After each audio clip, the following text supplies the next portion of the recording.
ಬಾತುಕೋಳಿ, ಹುಣ್ಣಿಗೊರ್ಮ, ಹಕ್ಕಿ, ಪಕ್ಷಿ ಅಂತ ಹೇಳ್ತಾರೆ. ರೈತ ಮಿತ್ರ ಇವು.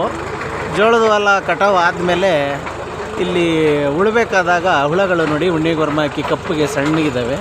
ಬಾತುಕೋಳಿಗಳಿದ್ದಾವೆ ನೋಡಿ, ಕೊಕ್ಕರೆ ಅಂತ ಹೇಳ್ತಾರೆ ಇವು ನೋಡಿ. ಇವೆಲ್ಲ ಇಲ್ಲಿ ಹುಳಗಳು ಸಿಗುತ್ತೆ ಅಂದ್ಬಿಟ್ಟು ಟ್ಯಾಕ್ಟ್ರಿ ಹಿಂದೆನೇ ಬರ್ತಾಯಿದ್ದಾವೆ ನೋಡಿ, ಎಲ್ಲ ತಿನ್ಕೊಂಡು ನೋಡಿ. ವೀಕ್ಷಕರೆಲ್ಲ ಕಾಣ್ತಾ ಇದೆಯಲ್ಲ ನೋಡಿ. ಆರ್ಧ ನೋಡಿ ಎಲ್ಲ ಎಷ್ಟು ಸುಮಧುರ ಸೊಗಸಾಗಿದೆ.